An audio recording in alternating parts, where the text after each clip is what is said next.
Dado que están pasando tantas cosas con la guerra de Estados Unidos contra Irán, y estamos intentando averiguar hasta qué punto se va a ampliar y qué puede venir después, todas esas son preguntas pertinentes. Pero en mi opinión, hay una cuestión más importante que no está recibiendo ni de lejos la atención suficiente.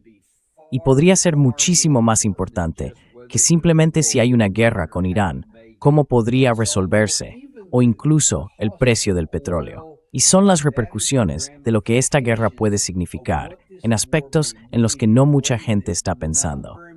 Pero afortunadamente, hay una persona que sí está pensando en ello, y hoy la tenemos en nuestro programa. Nos complace mucho volver a recibir a Mike Adams, también conocido como el Health Ranger. Es fundador de todas las plataformas Brightron. En brightronvideos.com encontrarán parte de su información. También es desarrollador de inteligencia artificial y autor número 1 en ventas de Food Forensics. Mike, nos alegra mucho tenerte de nuevo hoy con nosotros. Gracias, Daniel. Siempre es un placer estar en tu programa. Yo también admiro tu trabajo, así que es un honor estar aquí. Bueno, muchas gracias. Es una de esas situaciones un tanto extrañas en las que me alegra mucho contar contigo hoy, pero va a ser un programa bastante duro. Tenemos información que creo que la gente necesita conocer, porque esta guerra tiene que terminar por mucho más que lo que la gente pueda pensar. La guerra en sí ya es mala y tiene que acabar, especialmente cuando no está teniendo ningún efecto positivo. Pero esta, en particular, forma parte de una situación mucho más amplia. Para situar un poco de qué vamos a hablar, probablemente hay dos cuestiones clave. La primera, el estrecho de Hormuz sigue cerrado.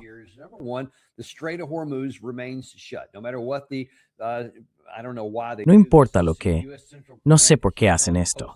El mando central de Estados Unidos sigue publicando cosas. El presidente Trump publica periódicamente que el estrecho está abierto y que el tráfico va bien, pero nunca es así cuando miras lo que realmente está pasando. Y ahora es aún más complicado, porque los hutíes en Yemen y la zona del Mar Rojo han cerrado Bab el-Mandeb. Y ya al principio de todo este proceso, atacaron barcos saudíes, lo que dejó eso muy claro e hizo que subiera el precio del petróleo. Eso llamó la atención de mucha gente. Pero algo que publicaste hace unos días me llamó aún más la atención que eso.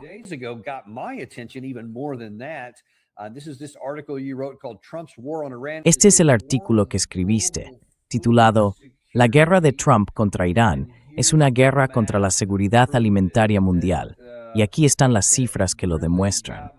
Y la verdad es que me llamó mucho la atención, porque el artículo empieza diciendo que la guerra de Estados Unidos e Israel contra Irán ha cerrado de hecho el estrecho de Hormuz. Y los medios generalistas lo están tratando como una historia geopolítica sobre los precios del petróleo y las demostraciones de fuerza naval. Pero se están perdiendo la verdadera historia, la hambruna que se avecina.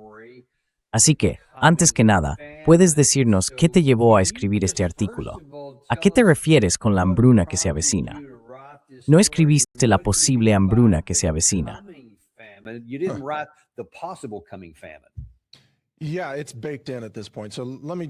Sí, a estas alturas ya está incorporado. Déjeme dar un poco de contexto por si sus espectadores no conocen mis antecedentes. Me conocen como el Health Ranger y dirijo un laboratorio de alimentos con espectrometría de masas, un laboratorio muy grande en el centro de Texas. Soy el fundador y soy científico alimentario publicado. Además, mi empresa, Health Ranger Store, importa alimentos de todo el mundo y luego los analiza en nuestro propio laboratorio. Eso es, en cierto modo, por lo que se nos conoce. Pero somos muy conscientes de las cadenas de suministro de alimentos, de los proveedores internacionales de alimentos y de algunas de las tensiones que está sufriendo el sistema ahora mismo. Retrasos, pérdidas de cosechas. Cuando ocurren nos enteramos antes que los demás, o mejor dicho, antes que los consumidores minoristas. Sí. Bueno, ya sabes, soy desarrollador de IA, así que el otro día puse en marcha un montón de agentes de IA para que investigaran esto. Y me planteaba la pregunta, ¿qué porcentaje de la producción total mundial de fertilizantes procede realmente del Golfo Pérsico? Ahora bien, si solo consideras los fertilizantes que se comercian por vía marítima, es aproximadamente el 30%.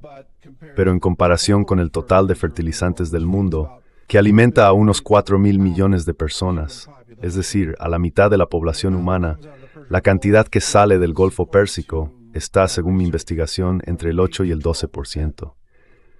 Así que me quedé con la cifra del 10%, porque está justo en medio y es fácil de manejar. Por tanto, si dices que el 10% de la mitad de la población mundial depende del estrecho de Hormuz para poder comer debido a la producción de fertilizantes, ¿cuál podemos hablar de cómo se produce el nitrógeno, de cómo se produce el amoníaco mediante el proceso Haber-Bosch, que utiliza gas natural por razones relacionadas con la química?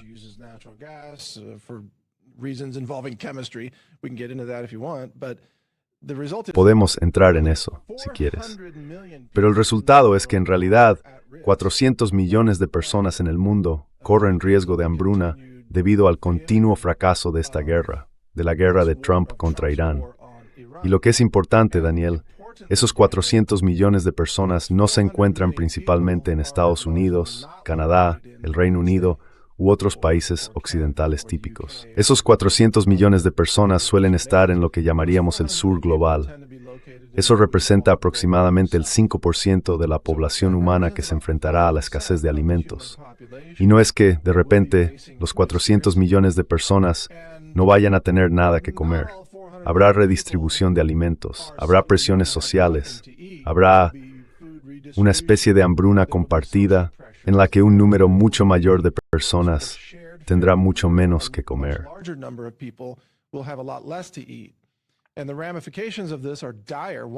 Y las consecuencias de esto son terribles. Una de ellas es la migración masiva de personas hacia el norte.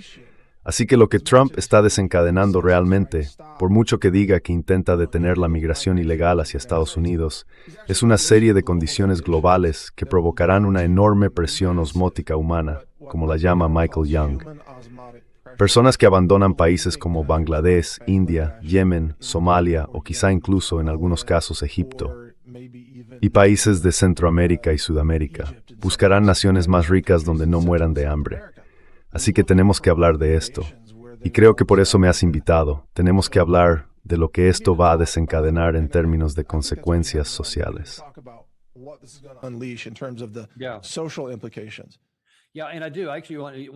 Sí, y lo hago. De hecho, quiero empezar por ahí. Ha mencionado el proceso Haber-Bosch que tenemos aquí en pantalla, porque dice que no es una nota al pie industrial desconocida.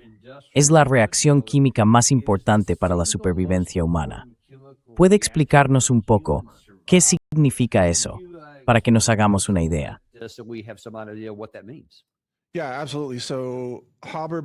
Sí, exactamente. El proceso Haber-Bosch consiste en tomar nitrógeno de la atmósfera, y recuerden que la atmósfera es aproximadamente un 79% nitrógeno, pero está fuertemente ligado como N2, es decir, nitrógeno con nitrógeno. Las plantas normalmente no pueden acceder a ese nitrógeno del aire porque está ligado. Así que hay que separar el nitrógeno y formar un compuesto nitrogenado, que es el amoníaco. El NH3 es uno de los compuestos más fáciles de producir mediante este proceso. Pero para hacerlo hay que someter el nitrógeno atmosférico a cientos de atmósferas de presión y a temperaturas extremadamente altas. Y la única forma de lograrlo es utilizar una fuente de energía abundante y económica, como el gas natural.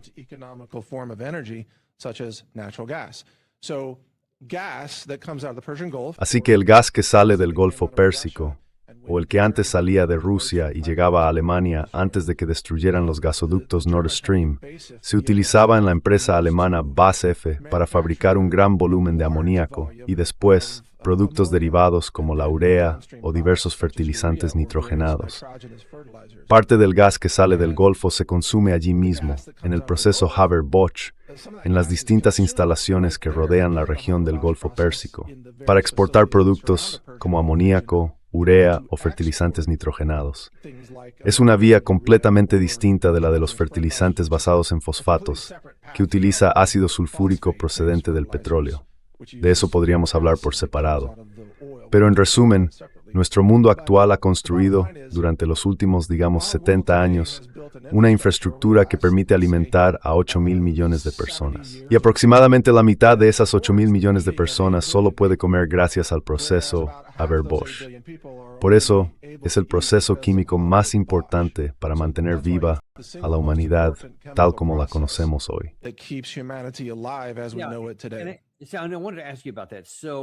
Quería preguntarte por eso. ¿Desde cuándo está en vigor? Porque según tengo entendido, la única razón por la que podemos tener 8.000 millones de personas es que, antes de esto, el suministro de alimentos no podía sostener a tanta gente. Esa era una de las razones por las que no había más. Pero ahora que lo tenemos, podemos sostener a más personas, aunque solo mientras lo tengamos. ¿Es correcto?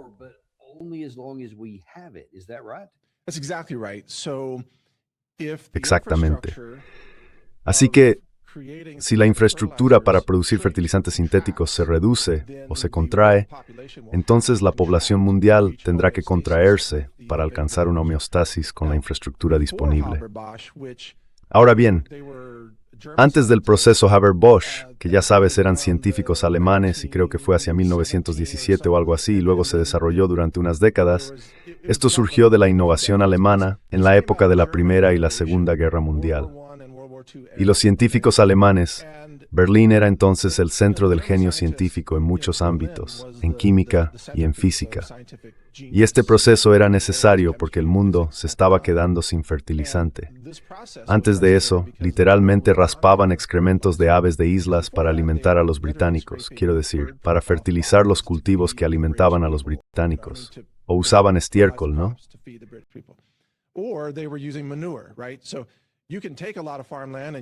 Así que puedes coger mucha tierra de cultivo y usar estiércol de caballo y cosas por el estilo, estiércol de vaca. Ya sabes, es un asunto sucio, pero puedes cultivar cierta cantidad de alimentos.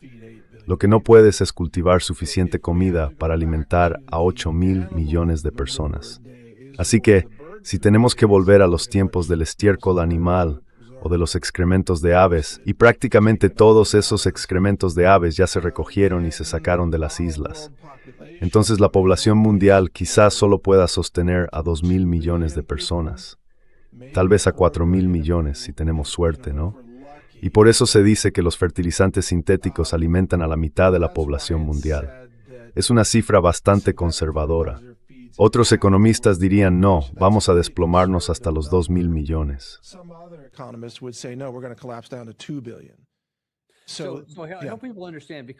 Espero que la gente lo entienda, porque quienes no son científicos en este ámbito pueden pensar, bueno, espere un momento, de acuerdo, no tienen tanto fertilizante, usaremos otra cosa, pero tenemos las tierras de cultivo y podemos seguir cultivando en ellas. Pero usted está diciendo que no se trata de la cantidad de tierra que se puede cultivar, sino de esta otra cuestión. ¿Cómo se manifiesta físicamente eso en un cultivo?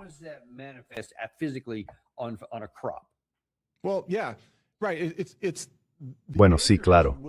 La superficie cultivable solo producirá cosechas en función de los insumos que reciba, sobre todo cuando esa misma tierra se ha utilizado durante muchísimos años.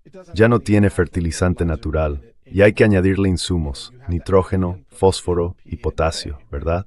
Pero si nos remontamos al antiguo Egipto o a la época romana, por ejemplo al río Nilo, dependían de las crecidas del río para que aportara nutrientes nuevos. Y al año siguiente de la inundación se obtenían cosechas récord. Así que las inundaciones eran un proceso natural para redistribuir minerales traza, pachapashi compuestos de nitrógeno y fósforo. Eso era fertilizante natural. Si no había inundación, no había rendimiento de las cosechas. Lo mismo ocurre hoy, salvo que hemos construido una población que necesita suficiente alimento y que necesita fertilizantes sintéticos para poder funcionar. Así que, si el Golfo Pérsico deja de funcionar, perdemos alrededor del 10% de la producción mundial de fertilizantes. Y eso coloca, como he dicho, a cerca del 5% de la población humana actual ante un riesgo extremo de escasez de alimentos.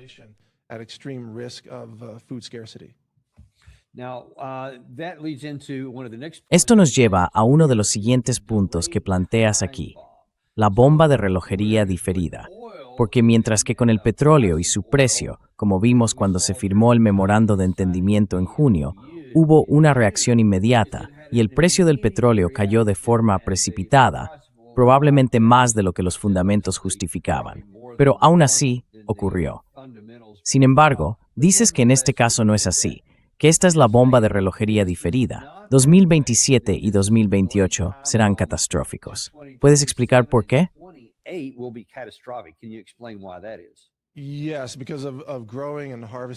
Sí, por las temporadas de siembra y cosecha, y por el hecho de que ahora mismo en Estados Unidos, por ejemplo, en muchos casos estamos comiendo alimentos que se plantaron el año pasado.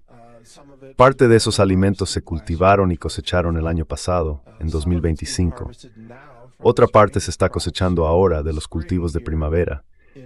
Y en la primavera aquí en Norteamérica, la mayoría de los agricultores pudieron conseguir el fertilizante que querían, porque la guerra no había. Apenas estábamos entrando en la guerra en ese momento, durante las temporadas de siembra de febrero, marzo y abril en Norteamérica. La escasez todavía no había empezado a notarse de verdad, pero todo eso cambia en otoño para el hemisferio norte. Y si miras las temporadas de siembra de Europa, Oriente Medio, el sudeste asiático, China, Rusia, ya sabes, Norteamérica, las temporadas de siembra son distintas según la geografía y el clima.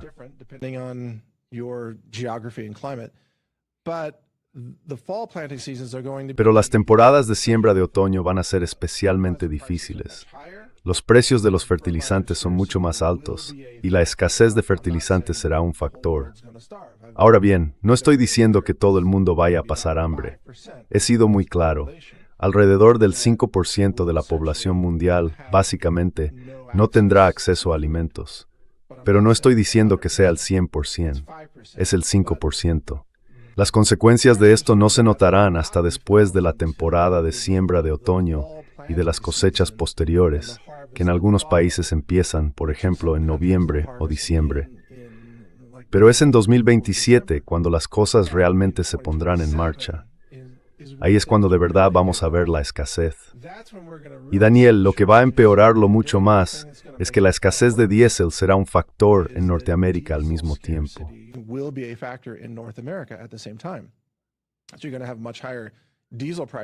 Así que van a tener precios del diésel mucho más altos, y el transporte es un componente importante del coste de los alimentos, de las explotaciones agrícolas y de la agricultura. Quiero decir, yo tengo tractores, vivo en un rancho. Esos tractores consumen diésel, muchísimo diésel. Se pasan todo el día devorando diésel. Si sube el precio de ese diésel, suben los precios de los alimentos. Y eso ni siquiera tiene en cuenta el transporte. Solo estamos hablando de una explotación agrícola. Así que los norteamericanos no se van a enfrentar a una hambruna masiva. No van a comerse unos a otros como caníbales. Pero sí se van a enfrentar a precios mucho más altos en los supermercados y a una oferta mucho menor. Eso significa menos opciones y estanterías menos abastecidas de lo que lo están hoy. Eso es a lo que nos enfrentaremos en Estados Unidos.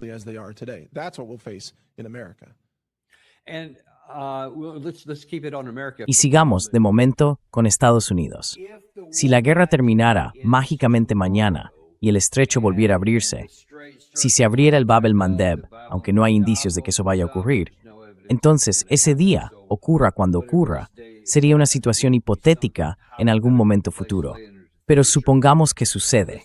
En ese caso, ¿cuántos de los problemas de los que hablas en Norteamérica ya están incorporados, por así decirlo? ¿Y en qué medida aliviaría esta reapertura esos problemas?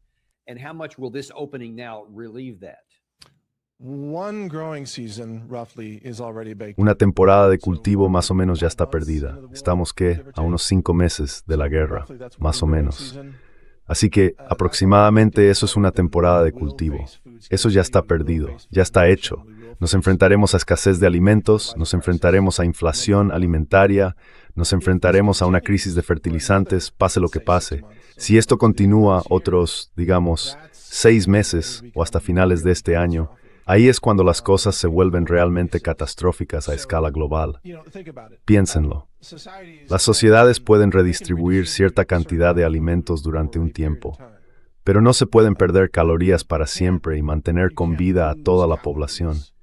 En algún momento se empieza a sufrir tanta hambruna y tantas muertes que los sistemas inmunitarios quedan comprometidos, etc.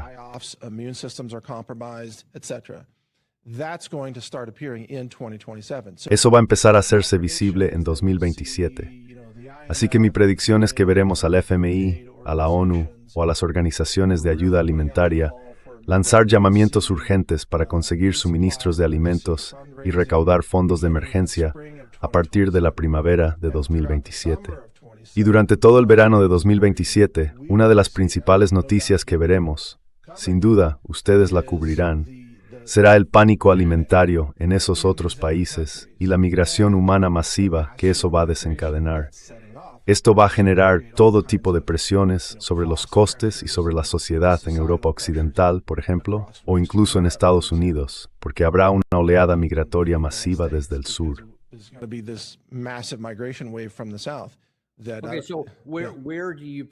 De acuerdo, entonces, ¿dónde prevé que se produzca esto?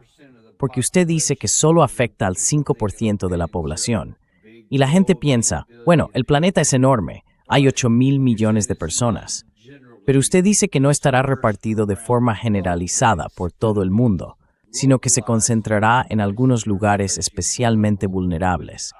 Supongo, corríjame si me equivoco, que de ahí es de donde partiría esta migración. ¿Qué países son los que más le preocupan?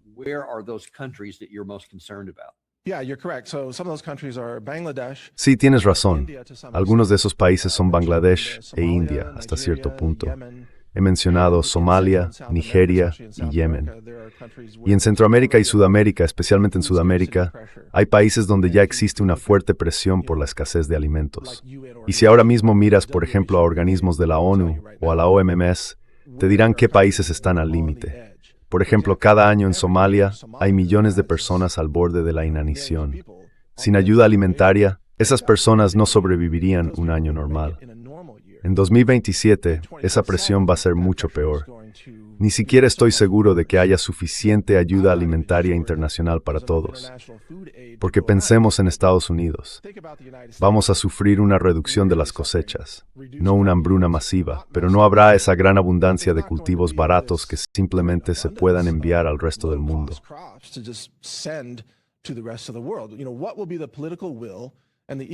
¿Cuál será la voluntad política y económica de la administración Trump para salvar a gente en Somalia con suministros urgencionales de alimentos? Probablemente, imagino, eso no esté entre las prioridades de la Casa Blanca. Así que salvar a la gente con suministros de alimentos, incluso si se piensa que China podría intervenir e intentar ayudar a las personas que pasan hambre en Pakistán, India o donde sea. Bueno, China tampoco puede producir alimentos suficientes para alimentar a su propia población en un año normal. China importa del resto del mundo una cantidad enorme de soja, arroz, lo que sea, y trigo. Así que no existe una gigantesca reserva estratégica de alimentos, como sí existe una reserva estratégica de petróleo que pueda llevarnos hasta 2027 o 2028. No existe. Hay pequeñas reservas de alimentos, pero igual que las reservas de petróleo, están empezando a agotarse y se terminarán.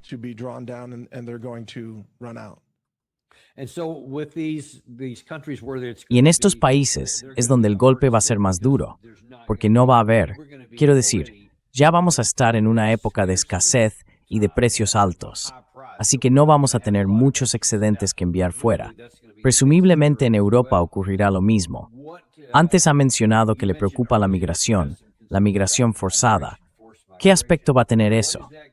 Y bueno, empecemos por Estados Unidos, porque obviamente ahora mismo es un tema político enorme y muy polémico, con ICE y todo ese tipo de cuestiones. ¿Qué va a pasar si se añade a eso la llegada de aún más personas que antes?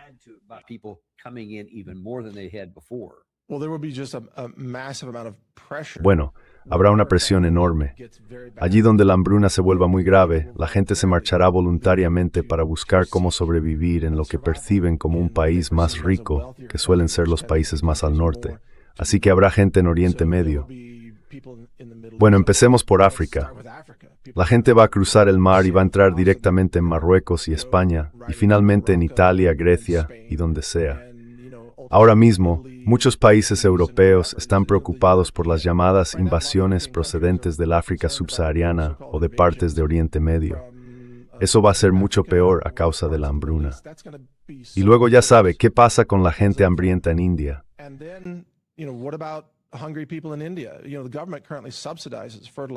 El gobierno subvenciona actualmente los fertilizantes en toda India para que los alimentos sean asequibles.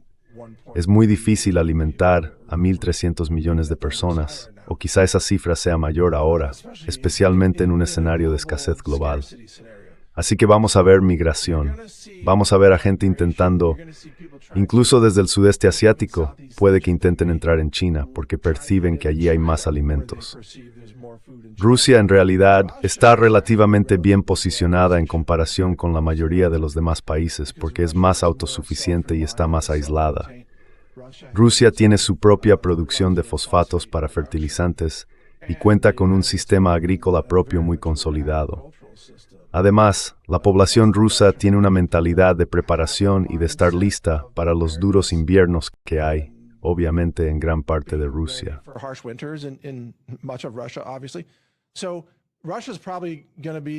Así que Rusia probablemente va a salir mejor parada de todo esto.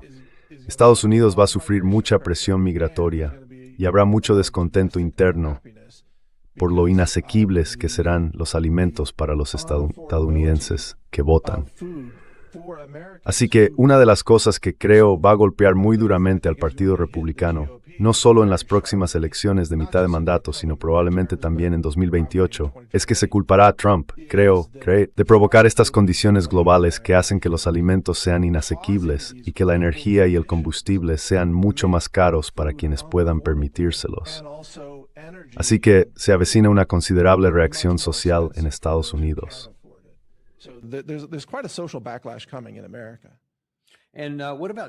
¿Y qué pasa con China?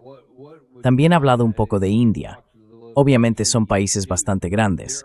¿Cómo van a quedar en comparación, dado que son importadores netos claros de todos los productos petrolíferos? ¿Cómo afecta eso a su agricultura?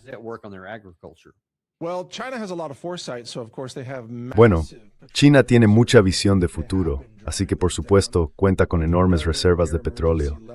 Han ido tirando de ellas, pero ni de lejos están en niveles de emergencia como los que nos estamos acercando a tener en Estados Unidos. Lo mismo ocurre con los alimentos. China ha acumulado enormes cantidades de trigo, soja y arroz, y tendrá que ir consumiendo esas reservas. Probablemente China está mejor situada que casi cualquier otro país, salvo Rusia, para sobrevivir a esto. Pero con el tiempo, China tendrá que pagar precios más altos para pujar por los suministros de alimentos de los países que los producen. Y eso se va a complicar porque el shock energético reducirá los rendimientos y el shock de los fertilizantes también reducirá los rendimientos en los países que son productores netos y exportadores de alimentos.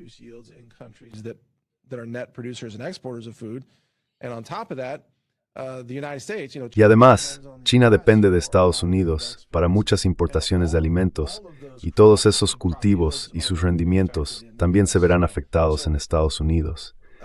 Así que China, por supuesto, tiene un sistema de control de arriba abajo. China no se caracteriza por tener revueltas populares desde las bases. Probablemente China no vaya a tener una revuelta popular furiosa ni nada parecido.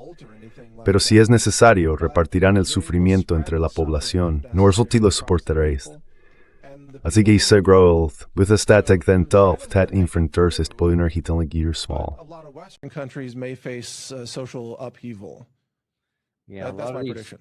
Sí, muchas de las formas en que hemos estado funcionando, y las expectativas y el sentimiento de tener derecho a todo que hemos tenido, creo que no nos van a venir bien cuando llegue la escasez por sí sola. Creo que vamos a aprenderlo.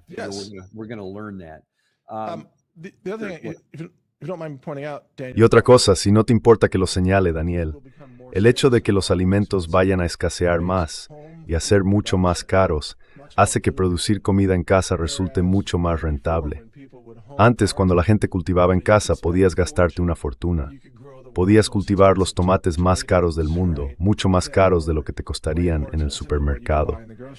Pero todos estos factores de los que tú y yo estamos hablando van a darle la vuelta a eso. Y habrá un resurgimiento de los huertos de la victoria, como solíamos llamarlos en este país durante la época de la Segunda Guerra Mundial. Huertos de la victoria, que son descentralización. Victory gardens, which Now, is the decentralization. we're going to get, well, no, let's just go ahead and get to Vamos a... Bueno, no, vamos a ir directamente a ello, ya que estamos hablando de esto. Hay otras cosas de las que estoy a punto de hablar, pero sé que una de las cosas que creo que hace una de tus empresas o uno de tus servicios es ayudar a la gente a averiguar cómo puede aguantar estas situaciones, ya sea con suministros de emergencia o lo que sea. ¿Qué puede hacer la gente ahora mismo para sobrellevar mejor lo que venga después? Si reconoce lo que se avecina, quizá incluso dentro de un año, que ya está prácticamente asegurado. Y más aún, si la guerra continúa hasta final de año. now to ride this out more effectively later. Okay, sure. Well, and if you don't mind, my main De acuerdo, videos claro. is Bright. Y si no le importa, mi principal sitio de videos es brightvideos.com. Ahí la gente puede seguirme y publico mucha información práctica sobre cómo hacer las cosas. Pero una de las principales cosas que la gente puede hacer es empezar a hacer compost hoy mismo, porque el compost, yo lo llamo oro negro, necesita madurar, necesita actividad microbiológica. Eso es en realidad potencial alimentario. Así que si puede compostar restos de cocina o lo que sea, y empezar a hacer una pila de compost, la necesitará en 2027, porque le ayudará a cultivar de forma más eficaz. La segunda cosa que puede hacer es ir ahora mismo a una tienda de suministros agrícolas y comprar fertilizante. Es más caro de lo que era hace 6 meses, pero todavía se puede conseguir. Y dentro de 6 meses quizá no pueda conseguirlo en absoluto, ¿verdad? 6 months later, you may not be able to get it at all, right? A cualquier precio, sí. So, Así que acumulen fertilizante, pero no tanto como para que crean que eres Timothy McVeigh, ya saben. you know, All right. Exact San Dimit. yeah, but enough that Sí, pero lo bastante como para que puedas explicarlo. Sí, esto es para la producción de alimentos, ¿verdad? Porque es algo así como si se puede decir oro blanco, porque la mayor parte del fertilizante nitrogenado es de color blanco y viene granulado, es como una batería para la producción de alimentos y va a tener un valor enorme en los próximos días.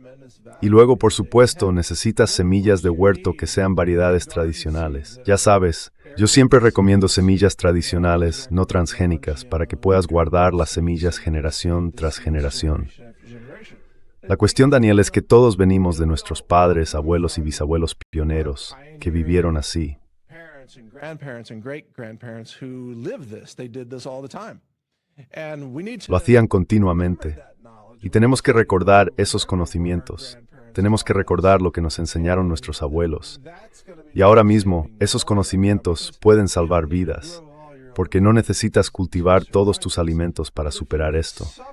Pero si pudieras complementar tu alimentación con un 20% de cosas que cultives tú mismo, ahorrarías una fortuna en comparación con lo que va a costar la comida en el supermercado. Además, tendrás una mayor nutrición, lo que mejoraría tu salud. Y la jardinería es una verdad no presentamos como salario, ser al aire libre, ser alimentos. Es una actividad pluriel. outside and grow some food. It's a healthy. Well, you are. Bueno, al fin y al cabo, usted es el Ranger de la salud. Sí, está bien. That's good Yeah, advice. and I grow some of my own food as well. I encourage Sí, y también cultivo parte de mi propia comida. Animo a todo el mundo a hacerlo. Y también está todo el ámbito de recolectar alimentos silvestres, porque hay muchísimos que crecen por ahí. Y ni siquiera estoy hablando de cazar. Hay gente que lo hace. Pero simplemente recolectar alimentos silvestres. En mi rancho de Texas, por ejemplo, tenemos jabalíes que están desenterrando cebollas silvestres todo el tiempo. Pero también tengo bellotas. Y si sabes cómo recolectarlas y tratarlas, tienes que quitarles los taninos, que es un proceso sencillo. Entonces puedes hacer tortitas de bellota. Puedes tener harina de bellota y tortitas de bellota. Sé vivir de la tierra mejor que la mayoría de la gente, y hay otros expertos que saben más que yo. Así que no nos moriremos de hambre. no more than I do. So we won't starve. But And are those ¿Y hay recursos en vuestra web en algún sitio? Sí, por si alguien quiere saber cómo hacerlo. how to do those? oh, yeah, I mean, Ah, sí, quiero decir, Son temas de los que hablo habitualmente. Supongo que no tengo ningún vídeo en particular centrado en ello, pero son los temas que trato regularmente en Brighteon.com. Very So, good. Okay. yeah. Well, yeah, Gary. Muy bien. De acuerdo. Bueno, sí, Gary lo está mostrando ahí mismo en pantalla. De acuerdo. Volvamos a tu artículo porque esta es una cuestión aparte que creo que es realmente importante. El ajuste de cuentas moral. Has escrito que esta es una guerra contra la raza humana. No es simplemente una guerra contra Irán. Es una guerra contra las poblaciones más vulnerables del mundo, que no tienen nada que ver con este conflicto. La cuestión no es si esta hambruna va a ocurrir, es si vamos a permitir que ocurra. Las acciones de Trump corren el riesgo de matar a más inocentes que cualquier conflicto desde la Segunda Guerra Mundial, sencillamente porque las cifras no mienten. ¿Puedes profundizar un poco en eso? Yeah, so thank you for bringing this up. The moral component Sí, here gracias por is- plantearlo. Aquí hay un componente moral que realmente debe tenerse en cuenta de cara a la historia. El número de personas que podrían morir a causa de este conflicto podría superar, de hecho, al holocausto de la Segunda Guerra Mundial. Y algo importante, eso sería si continúa, ¿de acuerdo? Si este conflicto termina mañana no va a ser tan grave, pero si continúa podría superarlo fácilmente. Podríamos estar hablando de decenas de millones de muertes solo por hambruna en los próximos 2 años. Y la mayoría de esas muertes se producirán fuera de la región de guerra. Así que no estamos hablando siquiera de iraníes, estadounidenses o israelíes muriendo en esas cifras. Estamos hablando de gente en Bangladesh. Estamos hablando de africanos muriendo. Talking about people in Bangladesh. We're talking about Africans dying. We're talking about Somalians dying, right? Estamos hablando de somalíes que mueren, ¿no? O de sudamericanos. Y esto es algo que, en mi opinión, la Casa Blanca no está teniendo suficientemente en cuenta, ¿verdad?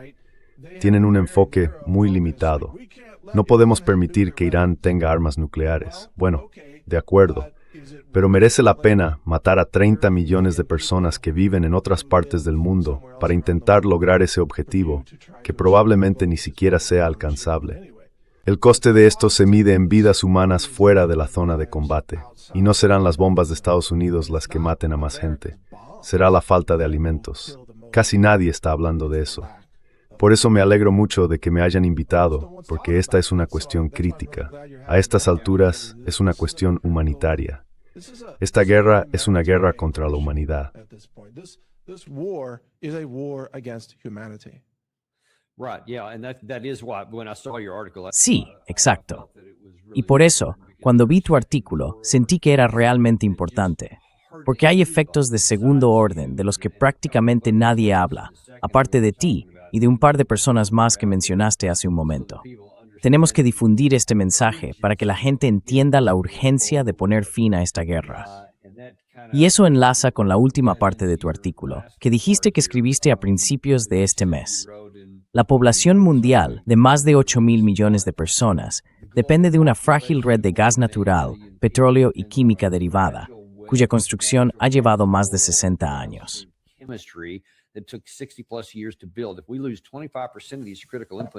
Si perdemos el 25% de estos insumos críticos, el sistema se derrumba. La única manera de evitar esta hambruna es poner fin a la guerra y reabrir de inmediato el estrecho de Hormuz y, por tanto, Bab el-Mandeb. Nada más funcionará.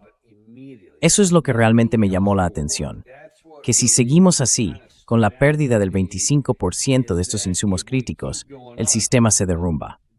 Explique cómo funciona eso, porque alguien podría pensar, vale, el 25% es terrible, pero eso significa que el 75% está bien. ¿Y cómo se derrumba todo el sistema si cae ese 25%? And how does the whole system collapse if that 25% goes down? Well, because of the reliance on Bueno, por la dependencia de cosas como el ácido sulfúrico para fabricar fertilizantes fosfatados, ¿no? Claro, al procesar el petróleo crudo agrio que sale de lugares como Arabia Saudí e Irán, se elimina el azufre.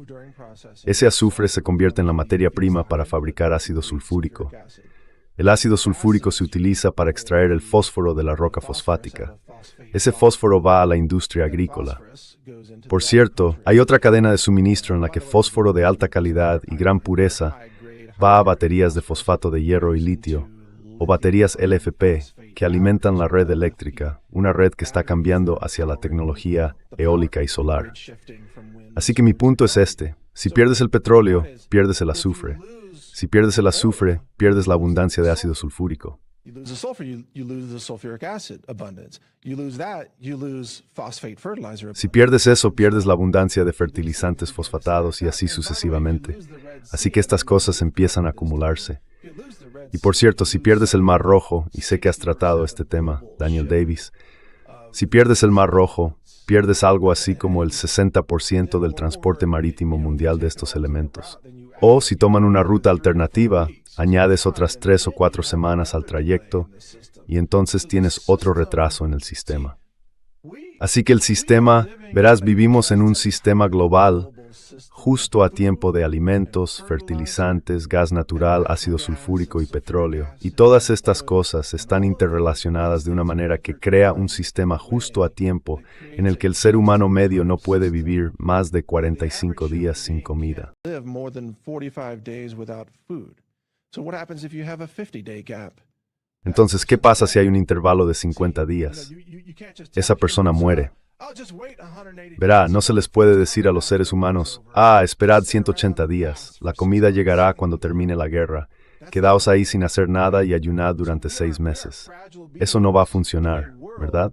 Somos seres frágiles en un mundo de interdependencia que esta guerra está fracturando. Y además, en mi opinión, es un esfuerzo absurdo que Estados Unidos intente hacerse con el control del Estrecho de Hormuz, por una cuestión geográfica. Dios le dio el Estrecho de Hormuz a Irán. Quiero decir, bombardear para intentar recuperarlo es como intentar ir a la guerra contra la geografía. Y eso sencillamente no va a funcionar.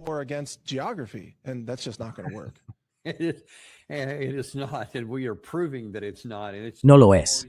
Y estamos demostrando que no lo es. Siempre fue una locura cuando Trump dijo, simplemente voy a hacerme con esto y voy a cobrar una tasa del 20%. Eso siempre fue una fantasía, porque estás a miles de kilómetros de distancia y ellos están allí. Pero, obviamente, eso no ocurrió porque quedó claro en cuestión de días. Y por eso no le oyes o no le habías oído hablar de eso durante más tiempo. Escucha, esto es muy importante, porque me parece que, por cierto, si entiendo bien lo que has dicho, este sistema de suministro, justo a tiempo, este sistema tan complejo que mantiene con vida a 8,000 millones de personas, funciona más o menos bien si no hay guerra. ¿Es así?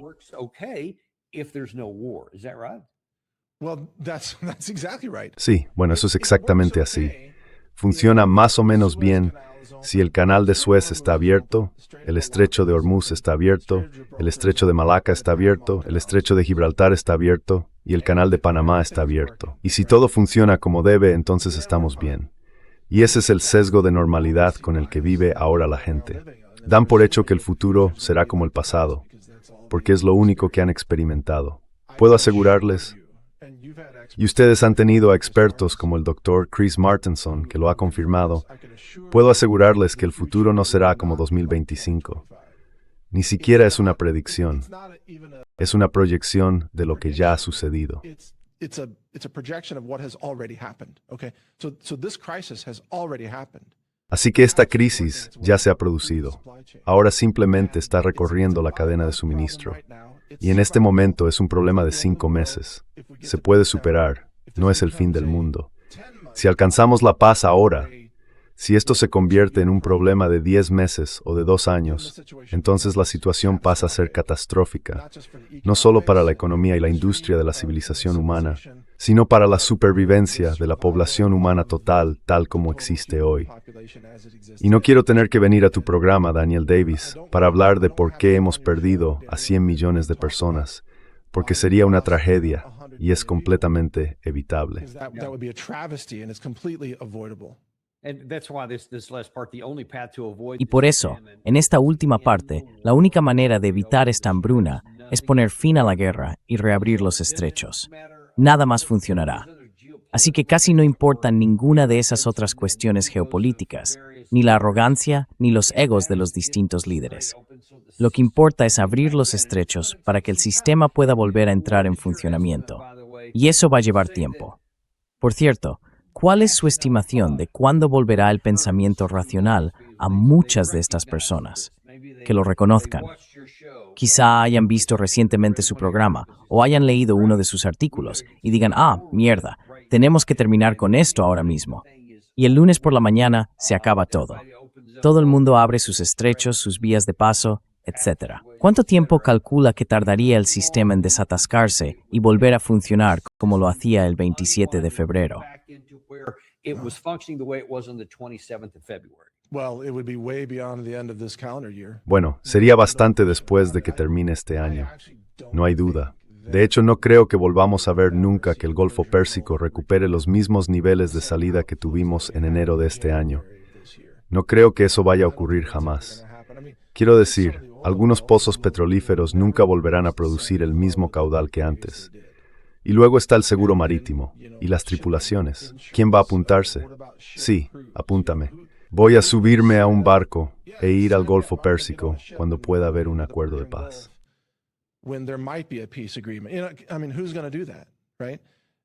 Quiero decir, ¿quién va a hacer eso, no? No creo, no pretendo volver pesimista a todo el mundo, pero no creo que vuelva nunca a ser lo que era.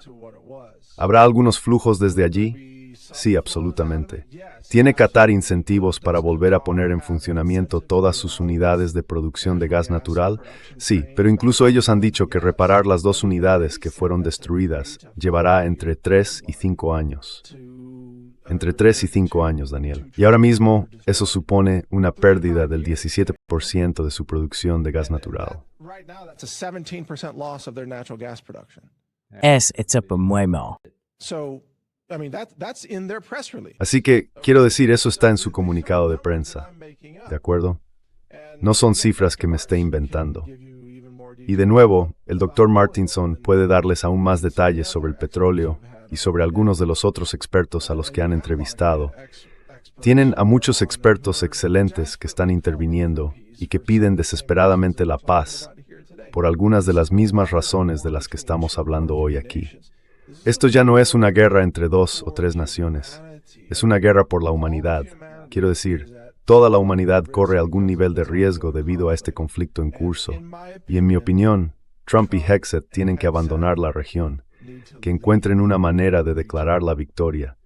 De todos modos, habrá gente que se lo crea, da igual, que declaren la victoria y se vayan, que abran el estrecho, que Irán cobra una tasa medioambiental $1 millón por barco.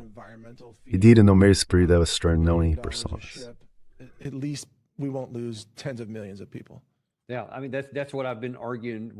Sí, quiero decir, eso es lo que he venido defendiendo prácticamente desde el comienzo de esta guerra. Que el plan de retirada, como lo llamamos incluso ahora, por muy feo que resulte políticamente para el presidente Trump, es desesperadamente necesario para la humanidad. Pueden jugar a lo que quieran con juegos de palabras, pero tenemos que abrir físicamente todo esto para que estas personas vulnerables no sufran daños y luego provoquen efectos en cadena para Estados Unidos y Europa Occidental. Ahí es a donde van a ir si no pueden comer. Quiero decir, no es difícil darse cuenta.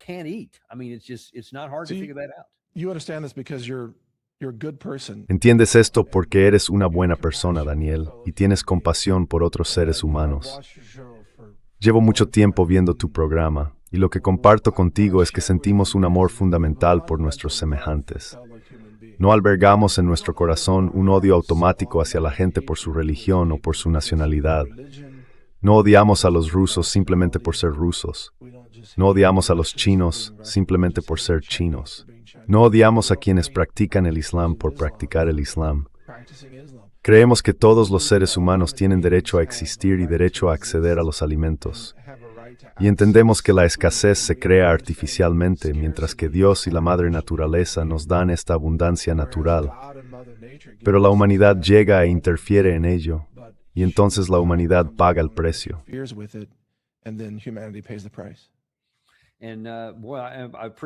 Y vaya, agradezco que hayas venido hoy.